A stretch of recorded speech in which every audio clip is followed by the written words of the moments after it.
Evangelio de Marcos, capítulo 14. Leemos la palabra de Dios en el nombre de Jesús.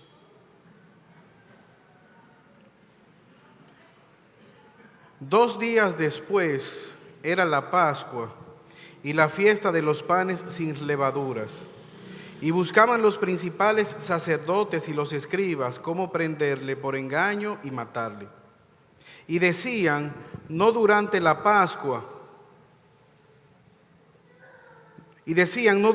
fiesta, para que no se haga alboroto del pueblo. Verso 3. Pero estando él en Betania, en casa de Simón el leproso, y sentado a la mesa, vino una mujer con un vaso de alabastro, de perfume de nardo puro, de mucho precio, y quebrando el vaso de alabastro, se lo derramó sobre su cabeza. Y hubo algunos que se enojaron dentro de sí y dijeron, ¿para qué se ha hecho este desperdicio de perfume? Porque podía haberse vendido por más de 300 denarios y haberse dado a los pobres. Y murmuraban contra ella. Pero Jesús dijo, dejadla. ¿Por qué la molestáis? Buena obra me ha hecho. Siempre tendréis a los pobres con vosotros, y cuando queráis les podréis hacer bien, pero a mí no siempre me tendréis. Esta ha hecho lo que podía, porque se ha anticipado a ungir mi cuerpo para la sepultura. De cierto os digo que donde quiera que se predique este evangelio en todo el mundo, también se contará lo que ésta ha hecho para memoria de ella. Verso 10. Entonces Judas Iscariote, uno de los 12, fue a los principales sacerdotes para entregárselo. Ellos al oírlo se alegraron y prometieron darle dinero. Y Judas buscaba oportunidad para entregarle. Acompáñame en oración en esta mañana. Señor, una vez más, acudimos delante de ti, oh Dios, para el oportuno socorro. Ayúdanos, oh Dios, en esta mañana a ver la gloria de Jesucristo, al ver, oh Dios, el sacrificio de la cruz, que podamos, oh Señor, poner nuestra confianza cada día en Cristo, en medio de las dificultades de un mundo hostil, de un mundo cambiante, que podamos, oh Señor, creer que tú tienes el control de todas las cosas y confiar en tu providencia divina. Señor, queremos de manera especial rogar por aquellos que pudieran estar en este lugar y no te conocen, no tienen una correcta relación contigo, oh Dios eterno, que al ver la obra de Cristo en la cruz puedan ser traídos con lazos de amor, a fe y arrepentimiento. Háblanos, tu pueblo necesita tu palabra, tus ovejas necesitan ser alimentadas en esta mañana.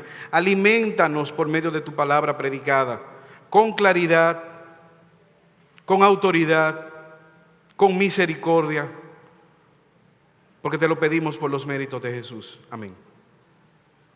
Hace un tiempo yo estaba en la zona colonial en un tour, y quizás algunos de ustedes han participado. Ellos te ponen unos audífonos y te van guiando por las diferentes estructuras de la zona colonial. Hay una puerta muy famosa que es llamada la Puerta de la Misericordia. Esta puerta fue el lugar donde Matías Ramón Mella, el 27 de febrero de 1844, lanzó o disparó el trabucazo.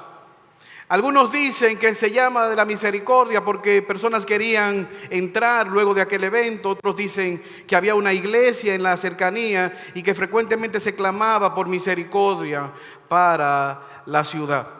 Pero sea cual sea la razón, esta puerta en sí misma es un monumento a nuestra independencia. Es imposible usted pasar por ahí y no recordar de una manera u otra que un día en nuestra historia nosotros fuimos libres, fuimos declarados o inició nuestra libertad. En el pasaje que nosotros acabamos de leer, Marcos nos está narrando dos independencias, dos tipos de libertades en este pasaje. Lo primero, como vamos a ver en el día de hoy, la fiesta de la Pascua. En Jerusalén estaban todos los judíos que iban a peregrinar para recordar, para conmemorar esta fiesta, en la cual se celebraba la libertad del pueblo de Dios de Egipto. Pero al mismo tiempo hay otra libertad que se está llevando a cabo, y es la obra de Cristo que se está consolidando camino a la cruz del Calvario, en donde de una manera definitiva su pueblo sería libre de Satanás, de la influencia diabólica, y al mismo tiempo libre para poder luchar eficazmente contra el pecado. Este pasaje, capítulo 14 del Evangelio de Marcos, es la quinta vez donde Marcos utiliza una estrategia de escritura, y es lo que algunos han llamado la estrategia tipo sándwich. Él pone una lonja de pan encima, pone el queso en el medio y otra lonja de pan. En medio de estos versos que nosotros acabamos de leer, los versículos 1 y 2 nos muestra que se estaba llevando a cabo esta fiesta. Pero en el versículo 3 al 9 se nos habla de una mujer que viene y hace un sacrificio. Ella ofrece al Señor un perfume de muy alto precio. Y en el versículo 10 entonces se nos narra que voluntariamente Judas Iscariote viene y ofrece entregar por dinero, o más bien vender a Jesús. Pero el punto principal de este pasaje es mostrarnos no solamente la muerte de Cristo, sino también mostrarnos que a través del sufrimiento, los discípulos de Cristo pueden ver que a través del sufrimiento de Jesús, a través de su extravagante sacrificio en amor por los pecadores, nosotros podemos tener esperanza. Cristo va camino a la cruz. Y déjame decirte algo, la historia de la cruz, de la muerte y resurrección de nuestro Salvador, está entretejida en toda la historia de la redención. Es la cúspide que vamos a ver. Los evangelios nos hablan de este sacrificio, pero ya previamente fue anunciada. Jesucristo es ese descendiente de la mujer, es ese remanente prometido en Génesis capítulo 3, versículo 15. Descendiente de la mujer que le daría un golpe letal en la cabeza a Satanás. Pero al mismo tiempo vemos ejemplificado en aquel cordero que fue sacrificado en Edén para cubrir la desnudez y la vergüenza producida por el pecado de Adán y de Eva. Jesucristo es el sacrificio, está ejemplificado en ese sacrificio aceptable que ofreció Abel delante de Dios. Jesucristo es ese cordero que se ve ejemplificado en el Antiguo Testamento, ese carnero que se quedó enredado en el zarzal y que representa la obra que él llevaría a cabo. Jesucristo se ve ejemplificado en todos y cada uno de los corderos que fueron ofrecidos en la antigüedad para cubrir los pecados de la humanidad. Jesucristo está ejemplificado en ese sistema sacrificial. Animales muriendo para cubrir los pecados de la humanidad. Eran insuficientes porque fue el ser humano que pecó y desobedeció a Dios. Jesucristo es ejemplificado en Números capítulo 21, versos 8 y 9, cuando Dios le dice a Moisés que levante una serpiente de bronce y todo aquel que mirara sería salvo del veneno de aquellas víboras que estaban mordiendo, envenenando al pueblo como fruto de su desobediencia. Jesucristo es visto en el libro de Ruth como ese pariente redentor, ese pariente que redime a Ruth y que trae esperanza de una descendencia para Noemí. Todos los profetas habían anunciado la cruz. Nuestro hermano Pedro leyó en Isaías capítulo 53, 700 y tantos años antes fue escrito este esta escritura, Isaías 53, y narra perfectamente todo lo que ocurrió con Cristo. ¿Y qué tal del Nuevo Testamento? El Nuevo Testamento inicia con un profeta llamado Juan el Bautista diciendo: he aquí el Cordero de Dios que quita el pecado del mundo. La cruz sigue siendo central en todo el Nuevo Testamento. Pablo predicó el Evangelio, Cristo crucificado, única esperanza para la humanidad. Pedro y Juan ante el concilio hablaron de esta esperanza. Apocalipsis termina diciendo: y miré, y he aquí un cordero como inmolado que tenía 7 cuernos, los cuales son los espíritus de Dios enviados por toda la tierra. La cruz es el tema central en este Evangelio de Marcos, y el protagonista es aquel que está clavado en la cruz, nuestro glorioso Salvador Jesucristo. Ahora este pasaje nos muestra la obra de Dios el Padre llevándose a cabo. Al mismo tiempo nos muestra los enemigos de Jesús, y finalmente un traidor que se levanta contra Jesús, pero al mismo tiempo la esperanza que produce la cruz. Versículo 1: Dios el Padre. 2 días después era la Pascua y la fiesta de los panes sin levadura. Hermanos, aunque aquí no se nos menciona directamente el nombre de Dios, sí nosotros podemos ver, como hemos visto de manera rápida, que desde la historia de la redención, Dios está obrando. Se nos dice que esta era la fiesta de la Pascua.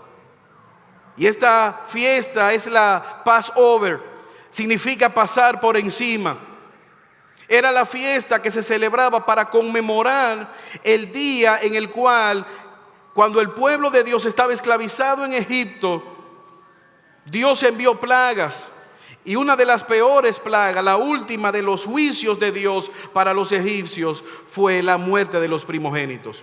Solamente se salvarían aquellos cuyas puertas estuvieran cubiertas con la sangre de un cordero, el dintel cubierto con la sangre del cordero. Evidentemente los descendientes de los judíos.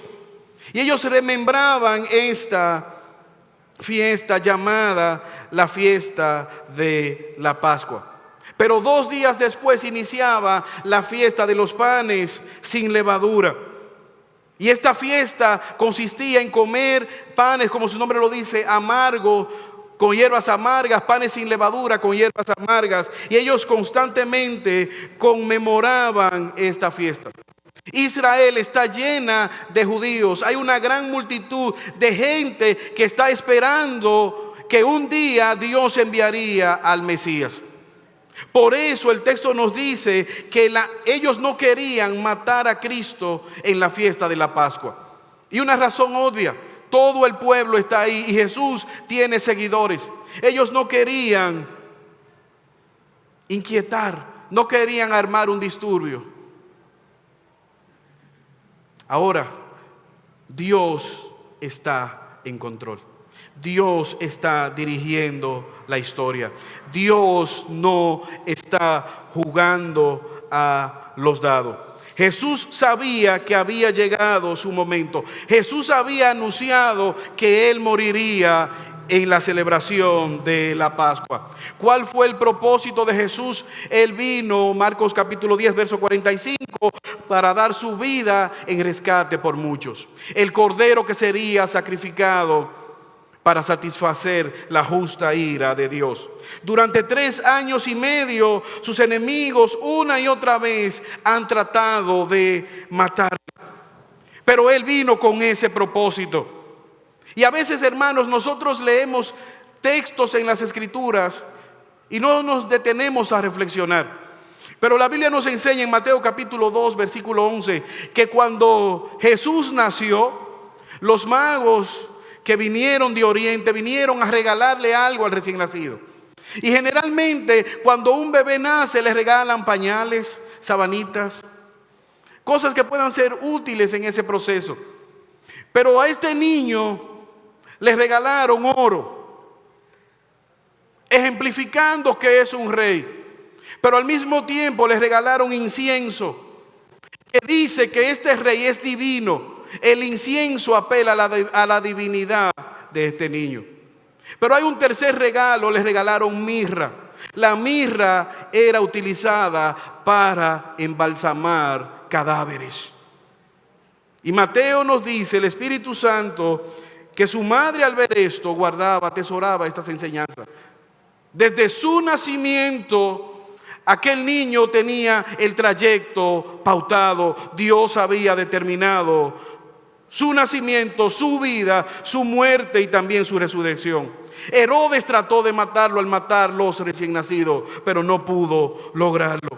Una y otra vez Satanás tentó a Pedro para tratar de detenerlo.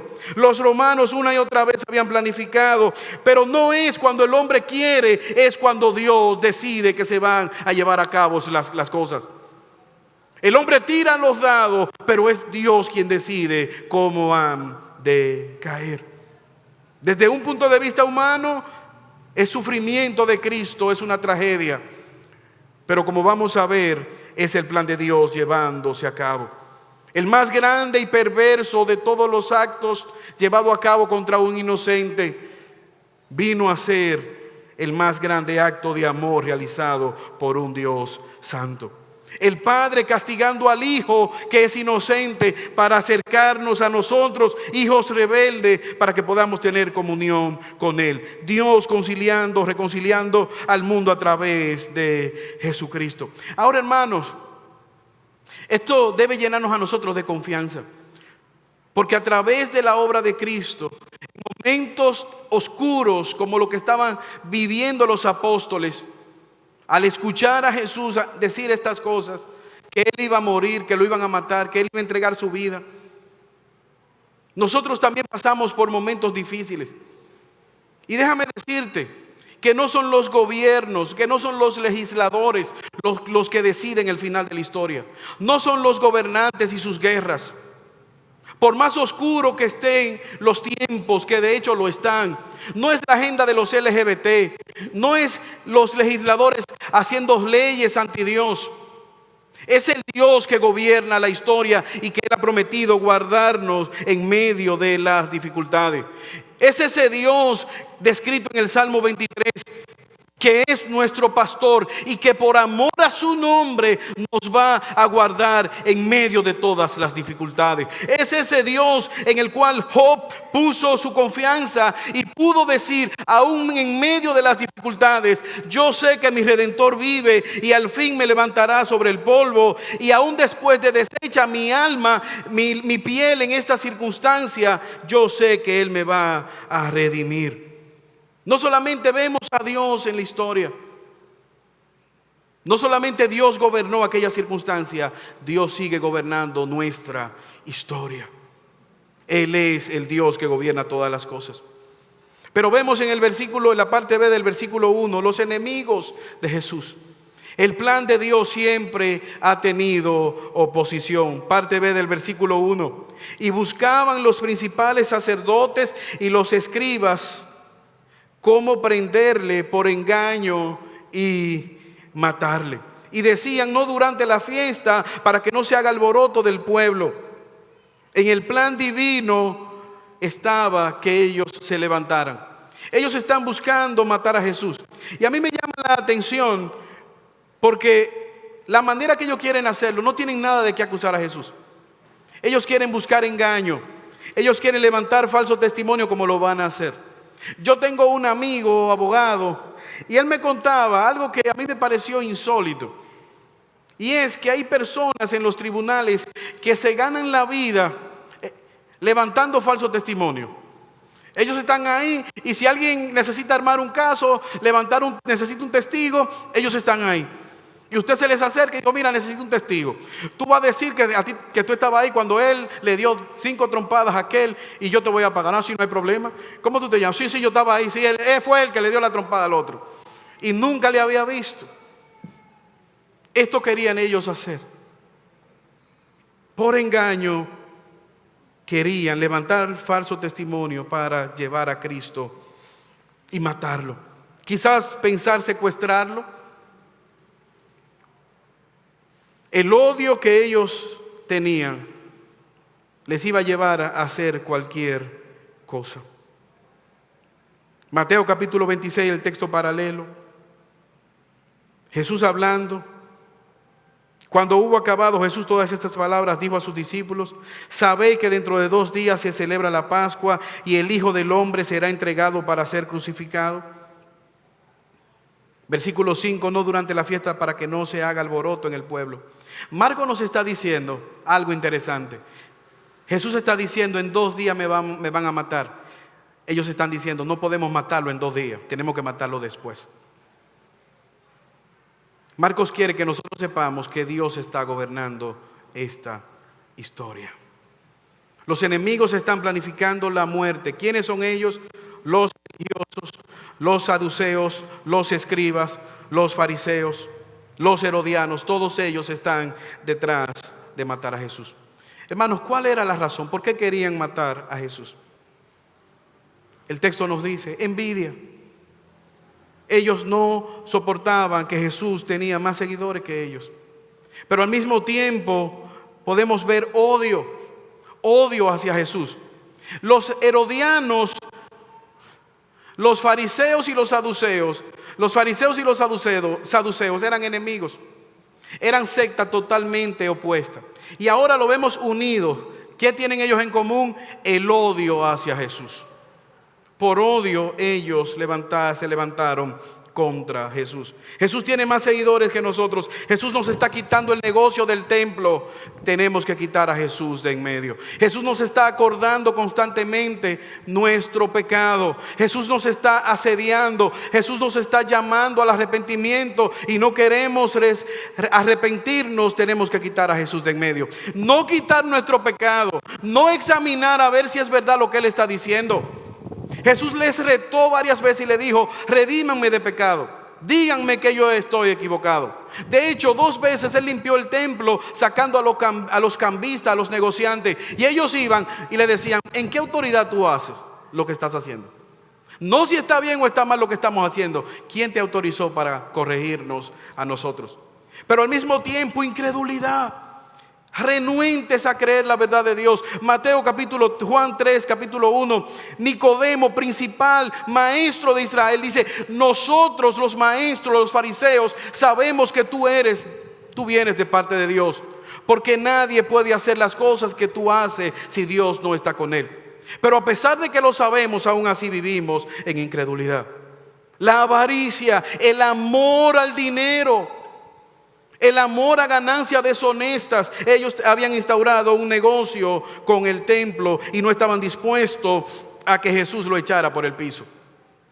Ahora, hermano, yo te pregunto, en tu caso, ¿qué te está llevando a rechazar a Jesús? ¿Ves con facilidad cómo ellos rechazaban a Jesús? La pregunta: ¿lo puedes ver tú en tu vida?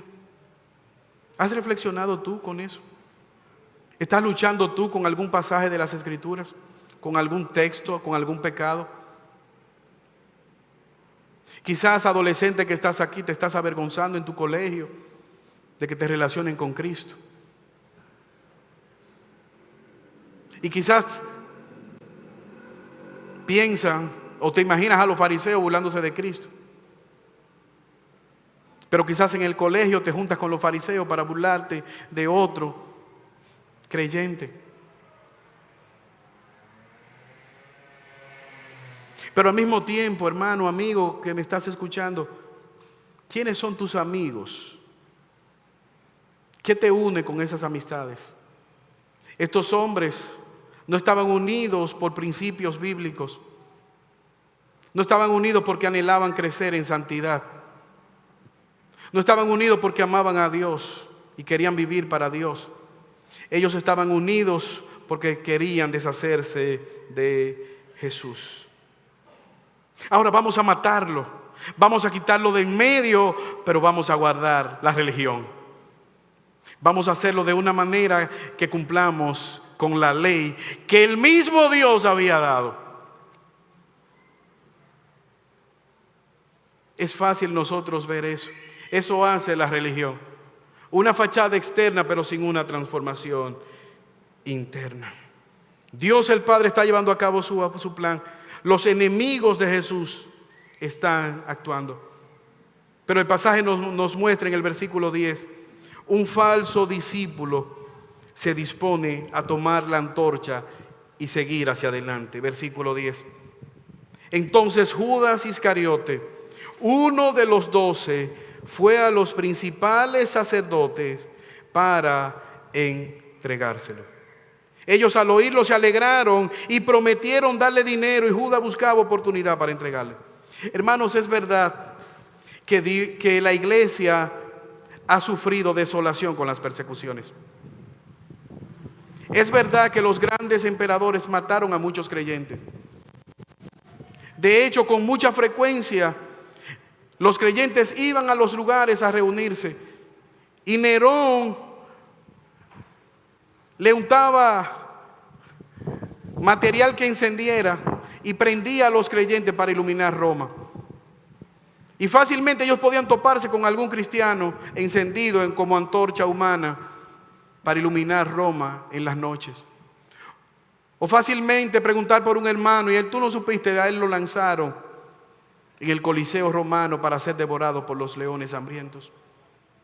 Pero ¿sabes qué? En medio de esas grandes persecuciones hubo grandes avivamientos. Pero el objetivo más grande, los daños más letales a lo largo de la historia de la iglesia no han venido desde afuera, han salido desde dentro de la misma iglesia. El objetivo más grande de Satanás es colocar hombres y mujeres que no han nacido de nuevo para llevar su pueblo al engaño, a la confusión. Mercaderes como aquellos que promueven el falso llamado evangelio de la prosperidad, que no es evangelio ni tampoco le trae prosperidad, porque simplemente sirve es un sistema piramidal que se enriquece el que está arriba. Hay un hombre que está dispuesto a entregar a Jesús, el más perverso, el más infame de toda la humanidad, Judas Iscariote. Estuvo constantemente en la presencia de Jesús durante todo el ministerio. Echó fuera demonios, anduvo con Jesús, al punto que Juan capítulo 13, versículo 22, se nos dice que cuando Jesús dice, uno de ustedes me va a entregar, todos comenzaron a dudar, pero cuidado si soy yo. Nadie dijo, mira, es Judas. ¿Qué tan cercano estaba Judas? Jesús mojó el pan en el vino y se lo dio a comer. Quizá para nosotros los dominicanos es compartir el concón. Ven, Judas, te voy a dar un poco de este concón salseado que yo tengo, te voy a dar la mitad. La última tajada de aguacate, Jesús estaba dispuesta a dársela a Judas. Judas estuvo dispuesto a ir para entregar a Jesús. ¿Sabe lo que pasó con Judas? Dice Juan capítulo 13, versículos 26 y 27, que después que él se comió el pan dado por Jesús, Satanás entró en él. Entonces Jesús le dijo, lo que vas a hacer, ve y hazlo más pronto. Evidentemente en el plan de Dios estaba que alguien le iba a entregar. Pero de alguna manera Jesús está extendiendo, llamando a la misericordia a aquel hombre impío, mostrándole misericordia aún antes de que él saliera a venderle. Jesús sabía, Judas no sorprendió a Jesús. Él era un incrédulo, él no había nacido de nuevo. Ahora, hermanos, ¿por cuánto estaba Judas dispuesto a vender a Jesús? Él fue y ofreció vender a Jesús. ¿Cuánto vale Jesús? Él le dijo, pongan un precio. Mateo 26, capítulo 14 y 15. Él va y le pregunta en el verso 15 de Mateo 26, ¿cuánto ustedes me pagan si yo le entrego a Jesús? ¿Cuánto vale Jesús? Y los principales maestros de la ley le dijeron, 30 piezas de plata. ¿Y sabes cuál es este precio? Ese era el precio de un esclavo. En el libro de Éxodo se nos narra que cuando estaba establecido que si un buey hería a un esclavo, el dueño del buey tenía que darle al dueño del esclavo 30 piezas de plata, que era el precio de un esclavo. Por 30 piezas de plata, como un esclavo, vendieron ellos a Jesús. Éxodo capítulo 21, verso 32. 30 piezas de plata. Judas estaba dispuesto a recibir este salario. ¿Usted recuerda el viaje de la zona colonial que yo le estaba diciendo al inicio de mi sermón? Cuando nosotros íbamos caminando, nos iban llevando a diferentes santuarios, altares en la catedral. Y nosotros llegamos a uno y nos parábamos y ahí se activaba la voz del guía que estaba diciendo: este altar fue construido en tal año por tal. Y llegamos a uno, el de la crucifixión. Y dentro había una señora que no andaba con nosotros. Y nosotros nos paramos y dice: este altar es importante para los católicos. La señora está ahí tomando fotos. Y a mí me llama la atención porque en el audífono, ella tiene el audífono puesto, nosotros también, y dice: está prohibido tomar fotos porque esto es muy importante para los católicos. Y la doña toma fotos. Y no se puede grabar videos tampoco. Y ahí entonces ella misma como prende la cámara y comienza a hacer un video. Pero luego cuando ella se voltea y ve que hay un grupo de gente mirándole, entonces ella dice: ¿y ahora qué hago? ¿Y qué hizo? Se hincó y hizo la señal de la cruz. Como quien dice: yo creo en esto, pero estaba totalmente desobedeciendo todo lo que los audífonos estaban diciendo. Este es el caso de Judas. Él no ha nacido de nuevo. Él no ama a Jesús. Él no quiere nada que ver con Jesús. Él es un avaro. Él ama el dinero. Por eso el texto nos dice que él se enojó con el sacrificio que aquella mujer hizo, con el derramamiento de aquel perfume. La pregunta es: ¿por cuánto tú estás dispuesto a vender a Jesús? ¿Cuál es el precio que tú le pones a Jesús? No, pastor, a Jesús yo no lo voy a vender.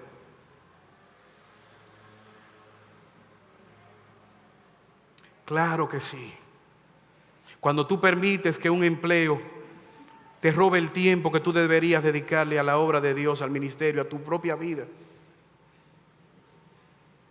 Cuando la excusa es tu familia. Cuando la excusa puede ser amistades que no glorifican al Señor. El ser aceptado. Aún cosas legítimas que Dios nos ha dado, que intervienen con nuestra relación con nuestro Dios. Judas no amaba a Jesús. Y desde dentro él está dispuesto a entregarlo como un esclavo.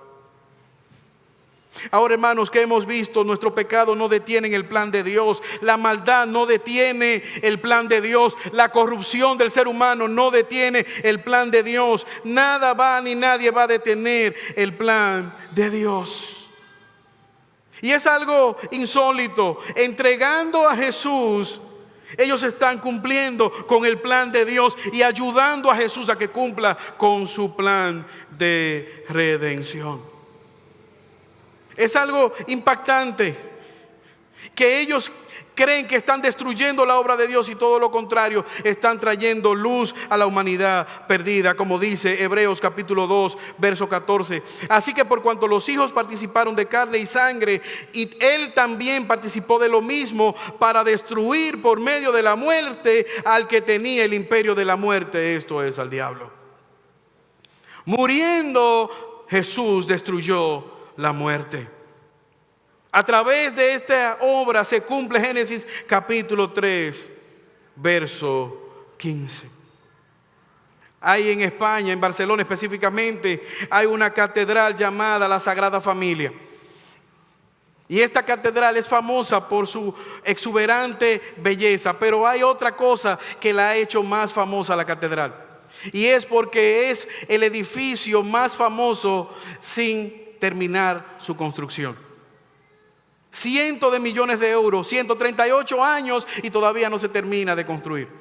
Y sabes que ya ellos no están interesados en terminarla de construir, porque se han dado cuenta que generan más recursos con la catedral a medio construir, porque los turistas van a ver esa obra que no se concluye y entonces pagan por entrar, entonces cobran más dinero que terminando aquella catedral. Eso puede ocurrir con esta catedral, pero no con la obra de Cristo. No se va a quedar inconclusa. Él va a llevar a cabo su plan. Y mira ahora como ellos inician diciendo que no quieren matarlo en la celebración de la Pascua. Y ahora aparece un elemento que acelera el plan y es Judas, quien está dispuesto a entregarlo para que se cumpla todo lo que Dios había dicho. Evidentemente, hermanos, al ver estas verdades, ¿qué debe producir esto en nosotros? Al ver el plan de Dios llevándose a cabo, al ver los enemigos que se han levantado en contra del propósito de Dios para nuestra vida, ¿qué esperanza tenemos tú y yo en medio de estas dificultades? El versículo 3 se nos dice que vino una mujer con un vaso de alabastro, de perfume de nardo puro, de mucho precio, y quebrando el vaso de alabastro lo derramó sobre la cabeza de Jesús. Este perfume costoso, 1 año de trabajo, ungiendo a Jesús. Los que estaban ahí dijeron: ¡qué desperdicio! Debió haberse vendido. Judas era ladrón y dijo: debió haberse vendido y darle a los pobres. Jesús dice: déjenla. ¿Por qué? Porque ella ha hecho algo bello, ella ha hecho algo grande. Y ella va a ser recordada como alguien que genuinamente creyó, como alguien que genuinamente confió en mí para redención. Jesús está diciendo: a los pobres siempre ustedes van a tenerlo, pero a mí físicamente no siempre me van a tener.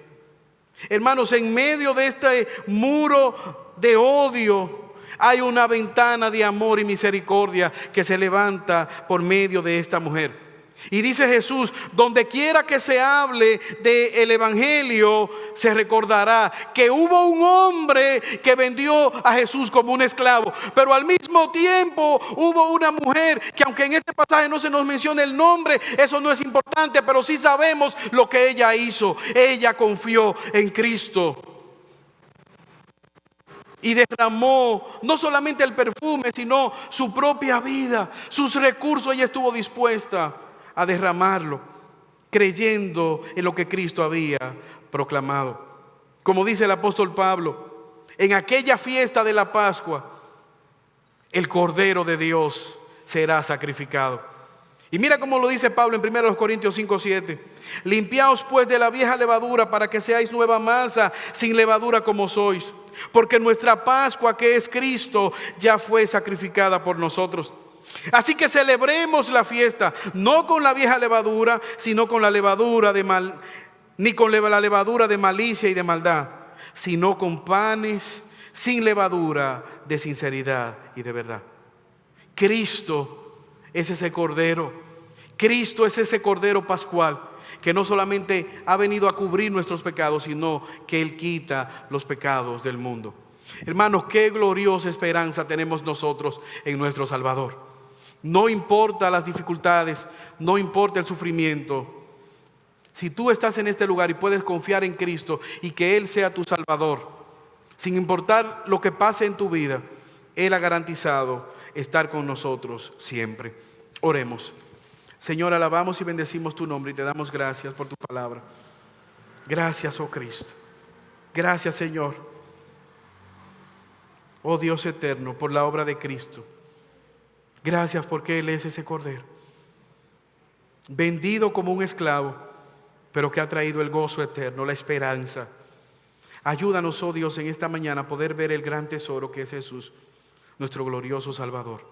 porque te lo pedimos por los méritos de Jesús. Amén.